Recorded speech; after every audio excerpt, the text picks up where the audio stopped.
So, good morning to all of you.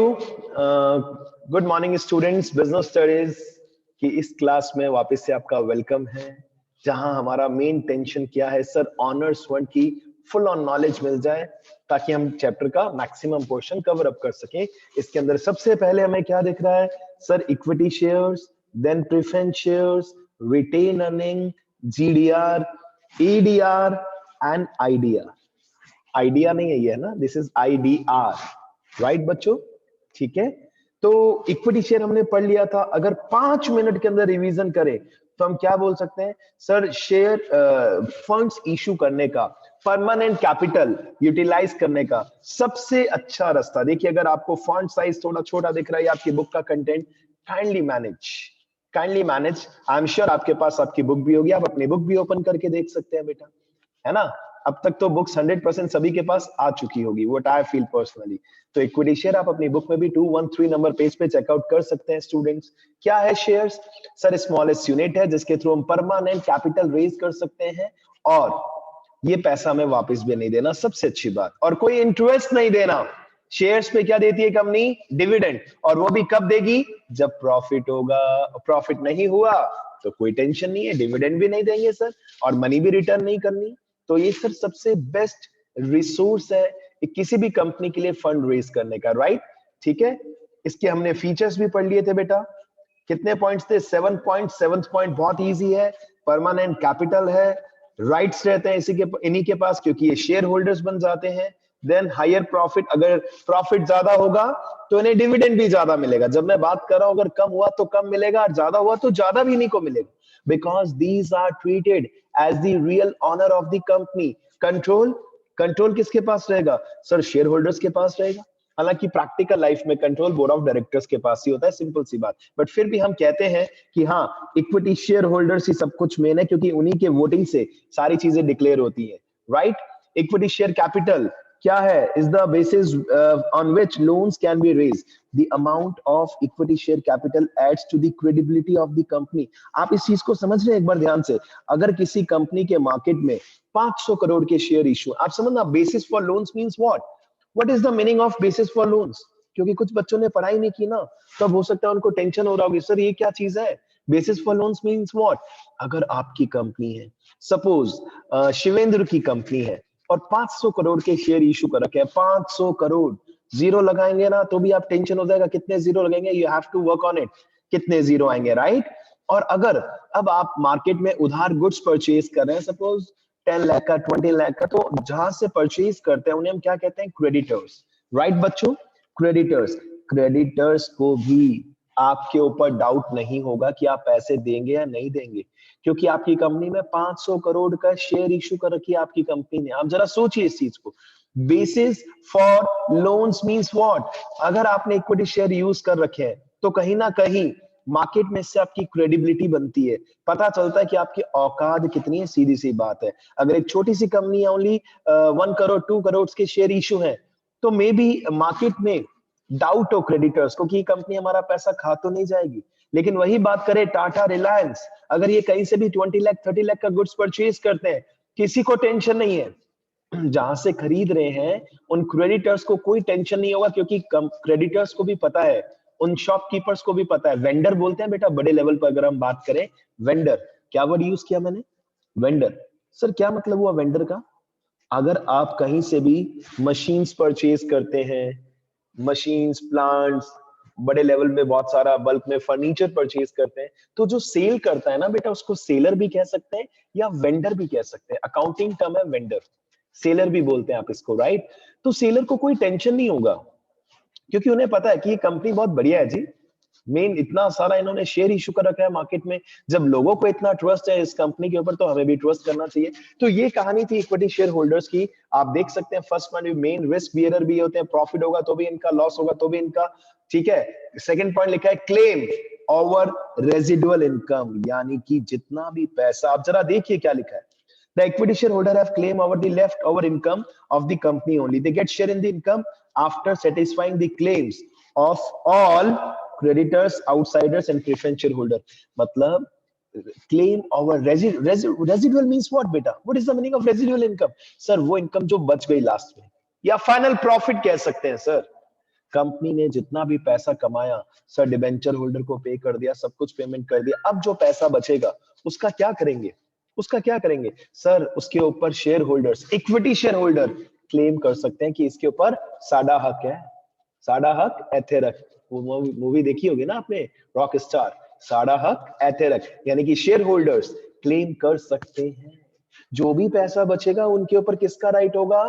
Claim किसका, कौन कर सकता है सर? Equity share holder. मान लीजिए कंपनी ने, मान लीजिए oh sorry, just a second बेटा, मान लीजिए किसी कंपनी ने, ये लीजिए फिर से बात कर लेते हैं इन पॉइंट से रिलेटेड। एक कंपनी ने टोटल 10 करोड़ रुपए कमाए, ठीक है बच्चों। अब इसमें से एक्सपेंसेस की लिस्ट स्टार्ट हुई। सबसे पहले इंटरेस्ट ऑन डिबेंचर्स पे किया, इंटरेस्ट ऑन डिबेंचर पे किया सपोज 2 करोड़, राइट बच्चों? माइनस कर देंगे minus. Then preference share holders को डिविडेंड दिया। प्रेफरेंस शेयर होल्डर को कंपनी को डिविडेंड देना पड़ता है, फिक्स डिविडेंड। अगर कंपनी प्रॉफिट में है तो, लॉस में होगी तो ये देना पड़ेगा, प्रेफरेंस शेयर होल्डर पे डिविडेंड नहीं देना पड़ेगा अगर आपकी कंपनी लॉस में है, राइट? प्रेफरेंस शेयर होल्डर को सपोज हमने डिविडेंड दिया 3 करोड़।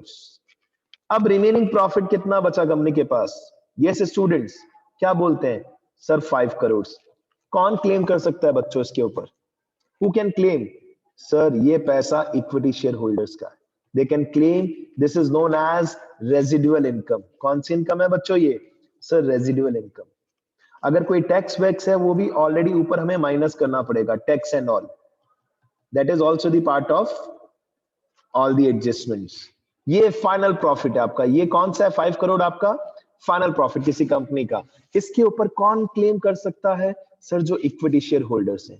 इसमें किसी को भी डाउट है ना बेटा तो प्लीज पूछ लो तुरंत, without any hesitation, without any hesitation. है कोई डाउट बेटा? जितना भी प्रॉफिट कंपनी अर्न करती है, पहली प्रायोरिटी इंटरेस्ट पे करना डिबेंचर होल्डर को, फिर प्रेफरेंस शेयर होल्डर को डिविडेंड पे करना, फिर कोई टैक्स वगैरह रह गया है जो गवर्नमेंट को टैक्स भी तो देना पड़ेगा। कंपनीज का टैक्स रेट काफी ज्यादा होता है बेटा, ठीक है? अब रिमेनिंग पैसा किसका? Equity share holder. 100% equity shares की कहानी खत्म फ्रॉम माय साइड, ठीक है? डन। पहला पॉइंट, क्योंकि ऑनर्स फंड आज और कल के अंदर अंदर हमें हाईएस्ट खत्म करना है एंड मंडे ट्यूसडे तक इस चैप्टर को हम वाइंड अप कर देंगे एट एनी कॉस्ट, राइट? तो इक्विटी शेयर्स 100% डन मैं मानता हूं। नेक्स्ट प्रेफरेंस शेयर पे 5 मिनट बात करते हैं, फिर रिटेन अर्निंग, फिर जीडीआर पे आएंगे, राइट? आइए बच्चों नेक्स्ट प्रेफरेंस शेयर्स। सर देखिए प्रीफरेंस, प्रीफरेंस इनको कुछ प्राथमिकता मिलती है सर, इनको इक्विटी शेयर होल्डर से कुछ ज्यादा बेनिफिट मिलते हैं और ये 100% ऑनर की तरह नहीं है। अगर आप देखेंगे इसकी खास बात, देखिए क्या लिखा है इसके अंदर, बहुत शानदार कुछ बातें लिखी हैं, आपको मजा आएगा। आप जरा देखिए, preference shares are those shares which get preference over equity shares in respect to, किन किन चीजों में प्राथमिकता मिलती है सर? डिविडेंड सबसे पहले हमें मिलेगा, राइट? और रीपेमेंट ऑफ इन्वेस्टमेंट। मतलब जनरली अभी कुछ रिसेंट में अगर रूल्स चेंज हो गए हो तो I am not aware about it, otherwise अगर आप प्रेफरेंस शेयर का रिडेम्पशन देखेंगे, मैक्सिमम टू मैक्सिमम 20 इयर्स के अंदर अंदर कंपनी को प्रेफरेंस शेयर होल्डर का पैसा रिटर्न करना होता है। इक्विटी शेयर का तो कभी रिटर्न नहीं करती, ये दिमाग में रखना बेटा। इक्विटी शेयर का पैसा कंपनी वापस कभी नहीं देती। कंपनी क्या करती है, आपको शेयर इश्यू कर दिए, अब इसको सेकेंडरी मार्केट में लिस्टेड कर दिया, अब आपको बेचना है तो बेचो ना। हमने स्टोरी पढ़ी थी ना लास्ट क्लास से बेटा, हिमाक्षी की, मौसम भी था, कई बच्चे थे उसमें, right? Just like they played a role of share holders, right बच्चों? लेकिन प्रेफरेंस शेयर की खास बात क्या है? कंपनी आपका इन्वेस्टमेंट मनी रिटर्न करेगी। Please help all the students, आप सभी को हेल्प कीजिए by message me after the class whenever you get a time कि प्रेफरेंस शेयर का मैक्सिमम रिडेम्पशन टाइम क्या है। According to my knowledge it is 20 years. अगर कोई रिसेंट में चेंज हुआ तो आई एम नॉट अवेयर, मैं क्लियर आप सबसे डिस्कस भी कर रहा हूँ। अदरवाइज जहां तक मुझे नॉलेज है, जो प्रीवियस रूल्स थे बेटा वो क्या थे कि 20 साल के अंदर अंदर कंपनी को प्रेफरेंस शेयर होल्डर को पैसा रिटर्न करना पड़ेगा। लेकिन लोन नहीं मानती कंपनी इसको। भाई 20 साल के लिए किसी ने पैसा दिया, कोई मजाक थोड़ी ना। आप सोचिए, कंपनी हो सकता है 15 साल बाद रिटर्न करे, हो सकता है 20 साल बाद रिटर्न करे, और अभी रिसेंट क्या रूल्स चल रहे हैं वो भी आप चेक कर सकते हो। लेकिन डिविडेंड, डिविडेंड फिक्स मिलेगा और पेमेंट भी हम इनको जरूर करेंगे, राइट? मेन फीचर्स क्या है? Number 1, very easy fix rate of dividend sir, बिल्कुल प्रेफरेंस मिलती है सर। इक्विटी शेयर होल्डर को मिले नहीं मिले कोई गारंटी नहीं है, कितना मिलेगा इसकी भी गारंटी नहीं है। But if we talk about preference share holder, fix rate से डिविडेंड मिलता है।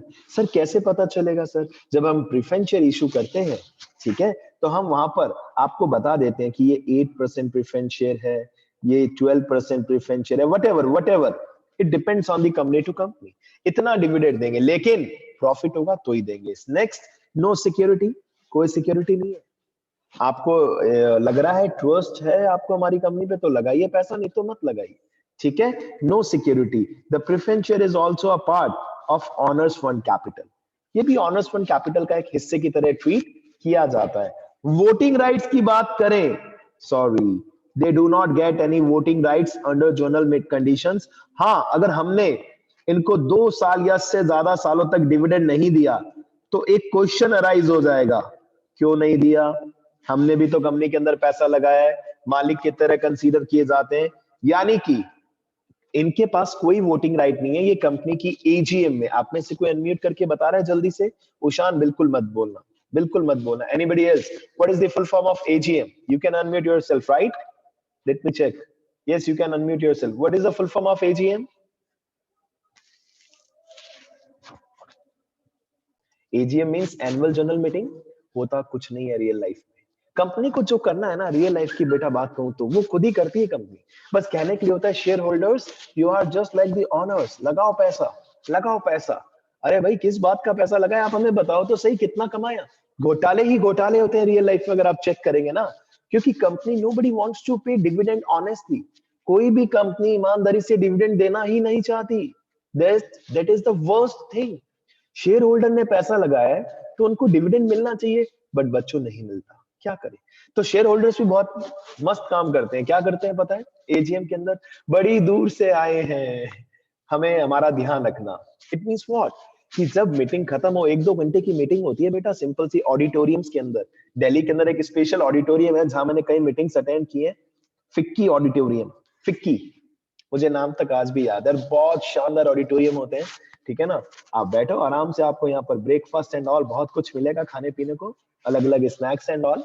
और उसके बाद निकलते समय बहुत सारी कंपनीज कोई गिफ्ट कूपन दे देती है, 500 का, 1000 का, कोई कंपनी 2000 कैश दे देती। 2000 तो बहुत बड़ी बात होगी, 1000 रुपीज कैश दे देती है एंड ऑल, राइट? ये होता है ईजीएम में सच में। लेकिन इसके अंदर voting rights equity share holders के पास है, प्रेफरेंस शेयर होल्डर्स के पास नहीं होते। ये क्या चीजें पढ़ रहे हैं सर? अलग अलग रास्ते हैं पैसे का जुगाड़ करने के। जैसे बैंक में जाकर आप एफडी भी करा सकते हैं, आरडी भी करा सकते हैं, और याद हो तो मल्टीपल ऑप्शन डिपॉजिट, याद हो अगर आपको, मल्टीपल डिपॉजिट ऑप्शन अकाउंट भी ओपन करा सकते हैं। If you remember, we studied in business services. वैसे यहाँ पर कंपनी के हिसाब से पढ़ रहे, कंपनी कहां से पैसा जुगाड़ कर सकती है, क्योंकि कंपनी को पैसा चाहिए। क्यों चाहिए? बिजनेस बढ़ाना है सर, बड़े लेवल पर लेकर आना है, जिसमें ऑनर्स फंड सबसे बेस्ट ऑप्शन है। बट 100% ऑनर्स फंड से काम नहीं चलता। उसमें पहला रास्ता इक्विटी शेयर पढ़ लिया, प्रेफरेंस शेयर हम पढ़ रहे हैं hybrid security. Sir what is the meaning of hybrid security? Preference share are called hybrid securities. Sir hybrid का मतलब क्या? एक स्पेशल, जैसे गाड़ियों में हाइब्रिड इंजन आता है, पढ़ना इसका मीनिंग क्या है? इसके अंदर कॉम्बो है, ये शेयर की तरह भी है, डिवेंचर की तरह भी। आप पढ़िए नेक्स्ट लाइंस में, as these have the feature of equity share also as well as debenture also. Sir कैसे? क्योंकि इक्विटी शेयर होल्डर की तरह प्रेफरेंस शेयर होल्डर को भी डिविडेंड मिलता है, और कब मिलता है? जब कंपनी प्रॉफिट में होती है। और डिवेंचर होल्डर की तरह प्रेफरेंस शेयर होल्डर को फिक्स रेट से रिटर्न मिलता है। यानी कि देखिए, एक खास बात क्या है, हाइब्रिड सिक्योरिटी क्यों है? सर एक तो डिविडेंड मिलता है, सर इक्विटी शेयर होल्डर को भी डिविडेंड मिलता है, हमें भी डिविडेंड मिलता है। प्रॉफिट होगा तो मिलेगा, मानते हैं, ये बात तो सही है। भले इक्विटी शेयर होल्डर हो, भले आप प्रेफरेंस शेयर होल्डर हो, प्रॉफिट होगा कंपनी को, तभी कंपनी क्या देगी? डिविडेंड देगी, नंबर 1। और दूसरी बात, फिक्स रेट से रिटर्न्स देंगे। अगर 8% प्रेफरेंस शेयर है तो 8% डिविडेंड देंगे। 12% प्रेफरेंस शेयर है, अगर 12% प्रेफरेंस शेयर है तो 12% डिविडेंड देंगे। तो कहीं ना कहीं इसमें दोनों का कॉम्बो है, ठीक है सर, अच्छी बात है। Next, help to collect large amount of funds. Sir जैसे इक्विटी शेयर के थ्रू बहुत सारा पैसा हमें मिलता है, वैसे प्रेफरेंस शेयर भी क्या करते हैं सर? हेल्प करते हैं। इससे हमारे पास बहुत सारा फंड इकट्ठा हो जाता है, बिकॉज बहुत सारे इन्वेस्टर क्या होते हैं? कॉशियस होते हैं, थोड़ा टेंशन वाले होते हैं। यस बेटा, व्हाट इज योर डाउट बेटा? Yes Kushal, yes Kushal, what is your doubt बेटा? कंटिन्यू करें आगे।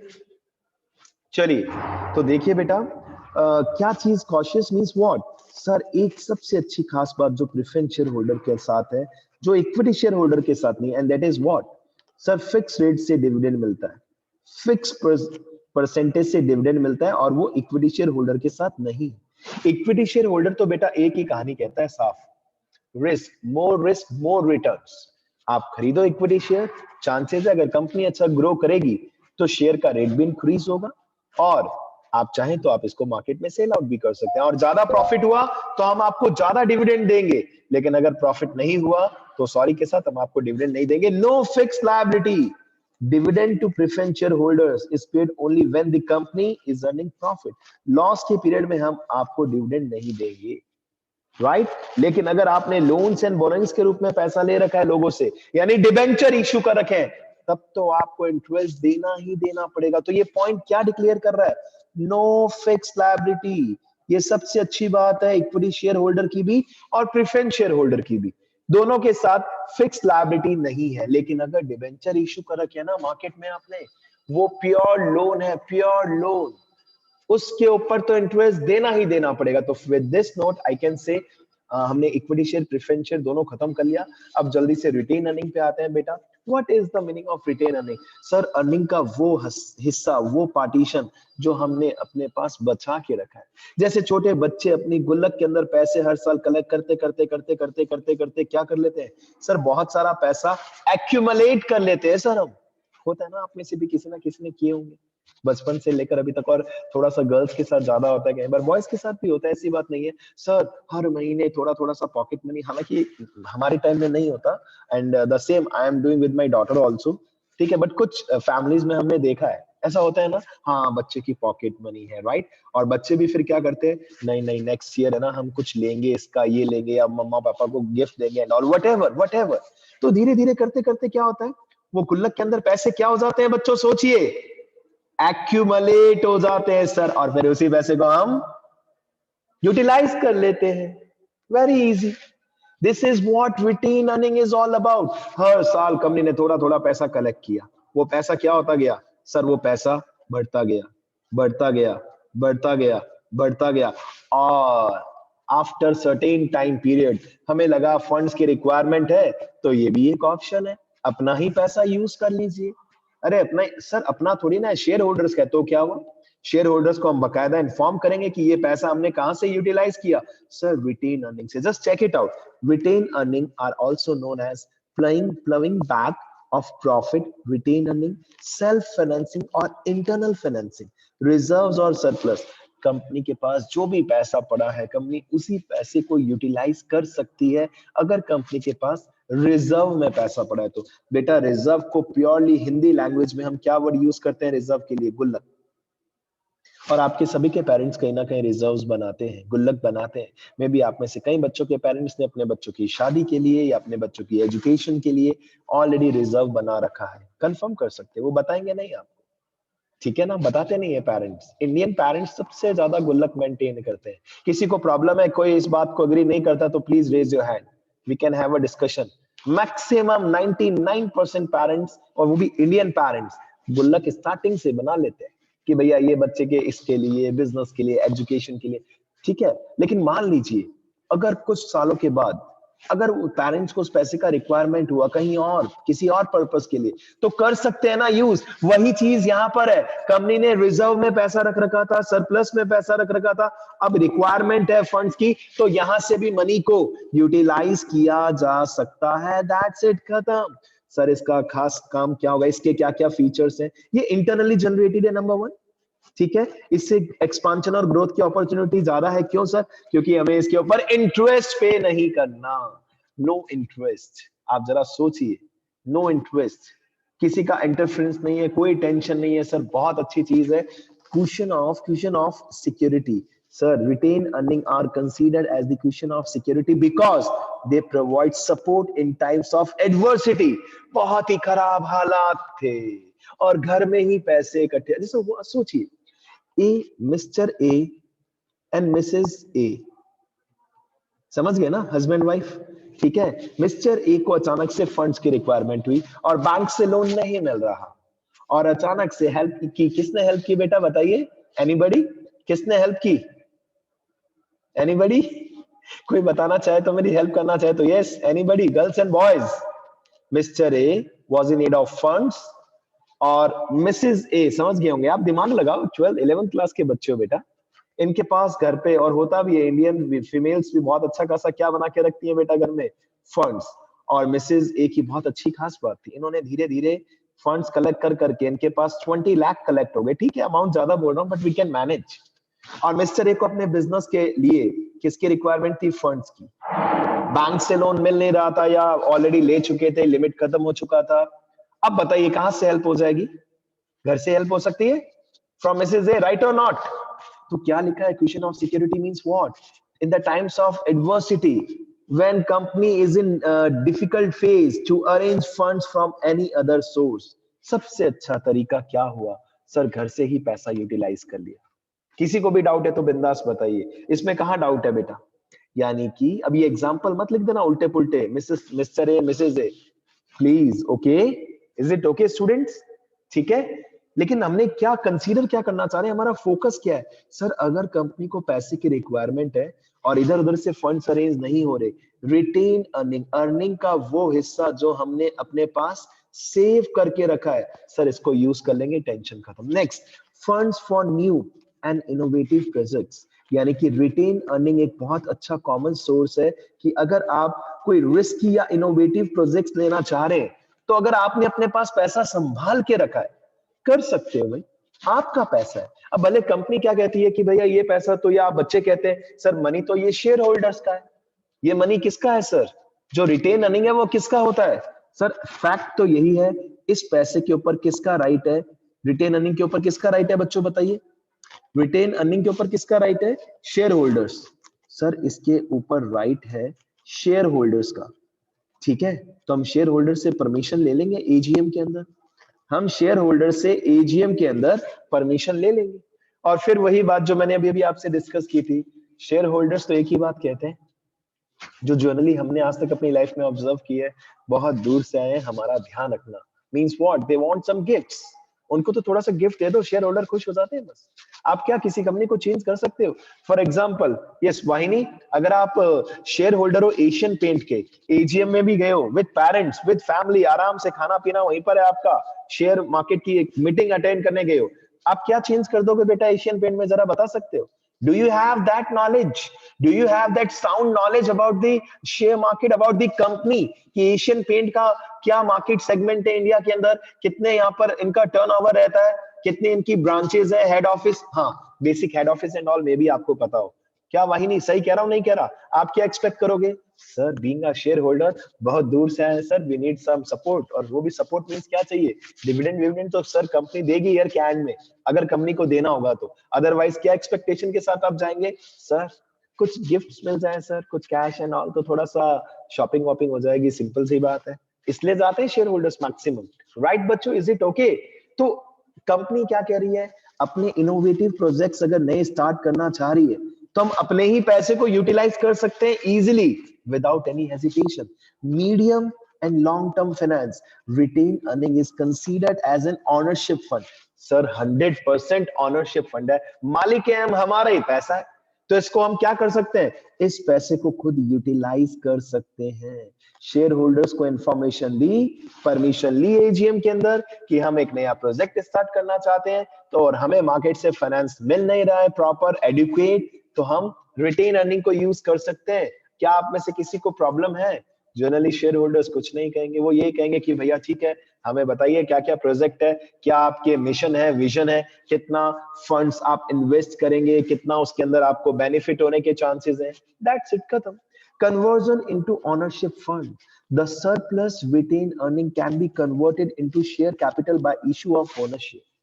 सर बोनस शेयर ये क्या चीज है सर, sir what is it mean, यानी कि हम चाहे तो अपने शेयर होल्डर्स को खुश करने के लिए कि भाई देखिए हम आपका भी ध्यान रख रहे हैं, हम देखिए what is the meaning of bonus share, anybody any idea, जल्दी बताइए बेटा टाइम बहुत कम है, anybody any idea what is the meaning of ownership fund, anybody, किसी को आइडिया नहीं है बेटा, रियल लाइफ का टर्म है, बहुत कम यूज होता है हालांकि बोनस शेयर्स। आइए थोड़ा सा डिस्कशन इसके ऊपर भी होना चाहिए डेफिनेटली। आइए और जब भी मैं एक्स्ट्रा पढ़ाऊं आपको यहाँ पर, आप उसको स्क्रीनशॉट ले सकते हैं।